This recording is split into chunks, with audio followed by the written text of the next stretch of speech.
BBMP news 9ಗೆ ಸ್ವಾಗತ. ಮೊದಲಿಗೆ ಮುಖ್ಯಾಂಶಗಳು. ಮಾನ್ಯ ಮುಖ್ಯಮಂತ್ರಿಗಳು ಡಿ.ಕೆ. ಶಿವಕುಮಾರ್ ಅವರು ಕ್ಯಾಬಿನೆಟ್ ಎಕ್ಸ್ಪೆನ್ಷನ್ ಮಾಡಿದಂತ ಸಂದರ್ಭದಲ್ಲಿ ಸಚಿವ ಸಂಪುಟಕ್ಕೆ ಹಿಂದಿನ ಸಚಿವರಾಗಿದ್ದಂತಹ ನಾಗೇಂದ್ರ ಅವರನ್ನ ಪುನಃ ಇವತ್ತು ಕ್ಯಾಬಿನೆಟ್ ಗೆ ಸೇರಿಸಿಕೊಂಡಿದ್ದಾರೆ. ಮಾಧ್ಯಮದ ಸ್ನೇಹಿತರ ಮುಖೇನ ಮತ್ತೊಮ್ಮೆ ರಾಜ್ಯದ ಮುಖ್ಯಮಂತ್ರಿಗಳಿಗೆ ನಾನು ನೆನಪು ಮಾಡ್ಕೊಡೋದಕ್ಕೆ ಇಚ್ಛೆ ಪಡ್ತೇನೆ. ಯಾವ ಕಾರಣಕ್ಕೋಸ್ಕರ ನಾಗೇಂದ್ರ ಅವರು ಹಿಂದಿನ ಸಿದ್ದರಾಮಯ್ಯನವರ ಸಚಿವ ಸಂಪುಟದಲ್ಲಿದ್ದಾಗ ರಾಜೀನಾಮೆ ಕೊಡುವಂತ ಪರಿಸ್ಥಿತಿ ನಿರ್ಮಾಣ ಆಯಿತು.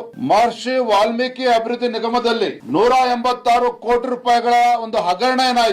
ಯಾವ ಹಣ ಪರಿಶಿಷ್ಟ ಪಂಗಡಗಳ ಆ ಸಮುದಾಯದ ಯುವಜನತೆ ಅಭಿವೃದ್ಧಿಗೆ ಮೀಸಲಿಟ್ಟಿರ್ತಕ್ಕಂಥ ಹಣ ಪಕ್ಕದ ತೆಲಂಗಾಣ ರಾಜ್ಯಕ್ಕೆ ತೆಗೆದುಕೊಂಡೋಗಿ ಸಾವಿರಾರು ಫೇಕ್ ಬ್ಯಾಕ್ ಅಕೌಂಟ್ ಗಳನ್ನ ಓಪನ್ ಮಾಡಿ ಅಲ್ಲಿ ಕ್ಯಾಶ್ ಡ್ರಾ ಮಾಡಿ ಚುನಾವಣೆಗಳಲ್ಲೂ ಕೂಡ ದುರ್ಬಳಕೆ ಮಾಡಿಕೊಂಡ್ರು. ಚಿನ್ನ ಖರೀದಿ ಮಾಡಿರ್ತಕ್ಕಂಥ ಇವೆಲ್ಲವೂ ಕೂಡ ಎನ್ಫೋರ್ಸ್ಮೆಂಟ್ ಡೈರೆಕ್ಟರೇಟ್ ರಿಲೀಸ್ ಮಾಡಿದಂತ ಪ್ರೆಸ್ ನೋಟ್ ಅಲ್ಲೂ ಕೂಡ ಉಲ್ಲೇಖ ಆಗಿದೆ. ಒಟ್ಟಾರೆಯಾಗಿ ಹೇಳೋದಾದ್ರೆ ಈ ಹಗರಣದಲ್ಲಿ ಒಬ್ಬ ಅಮಾಯಕ ಅಧಿಕಾರಿ ಚಂದ್ರಶೇಖರ್ ಪರಿಶಿಷ್ಟ ಪಂಗಡಕ್ಕೆ ಸೇರಿದ್ದಂತಹ ಒಬ್ಬ ಪ್ರಾಮಾಣಿಕ ಅಧಿಕಾರಿ ಶಿವಮೊಗ್ಗದಲ್ಲಿ ಚಂದ್ರಶೇಖರ್ ಆತ್ಮಹತ್ಯೆಯನ್ನು ಕೂಡ ಮಾಡಿಕೊಂಡ್ರು.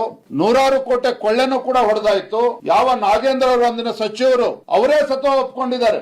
ಹೌದು ಹಗರಣ ಆಗಿದೆ, ಅದು ನಾನು ಹೊಣೆಗಾರ ಅಲ್ಲ, ಇದಕ್ಕೆ ನಾನ್ ತಪ್ಪಿತಸ್ಥ ಅಲ್ಲ ಅಂತ ಅವರೇ ಒಪ್ಕೊಂಡಿದ್ದಾರೆ. ಹಗರಣ ಆಗಿರೋದನ್ನ ಅವರು ಕೂಡ ಒಪ್ಕೊಂಡಿದ್ದಾರೆ. ಅಂದಿನ ಮುಖ್ಯಮಂತ್ರಿಗಳು ಕೂಡ ಸದನದಲ್ಲಿ ಒಪ್ಕೊಂಡಿದ್ದಾರೆ. ಇವತ್ತು ಚಾರ್ಜ್ ಶೀಟ್ ಕೂಡ ಇವತ್ತು ನಾಗೇಂದ್ರ ವಿರುದ್ಧ ಇರುವಂತದ್ದು. ಇನ್ನೂ ಕೂಡ ಇವ್ರಿಗೆ ಕ್ಲೀನ್ ಚಿಟ್ ಕೂಡ ಸಿಕ್ಕಿಲ್ಲ. ತನಿಖೆ ನಡೀತಾ ಇದೆ, ಕೇಸನ್ನು ಎದುರಿಸ್ತಾ ಇದ್ದಾರೆ. ಇದರ ನಡುವೆ ಸನ್ಮಾನ್ಯ ನಾಗೇಂದ್ರ ಅವರನ್ನ ಸಂಪುಟಕ್ಕೆ ಸೇರಿಸಿಕೊಂಡಿರ್ತಕ್ಕಂಥದ್ದು ಅಕ್ಷಮ್ಯ ಅಪರಾಧ ಅಷ್ಟೇ ಅಲ್ಲ, ಈ ಕಾಂಗ್ರೆಸ್ ಸರ್ಕಾರ ಪರಿಶಿಷ್ಟ ಪಂಗಡಕ್ಕೆ ಇವತ್ತು ಮಾಡಿರ್ತಕ್ಕಂಥ ಒಂದು ದ್ರೋಹ ಅನ್ನೋದನ್ನು ಕೂಡ ನಾನು ಸಂದರ್ಭ ಹೇಳಕ್ಕೆ ಇಚ್ಛೆ ಪಡ್ತೇನೆ.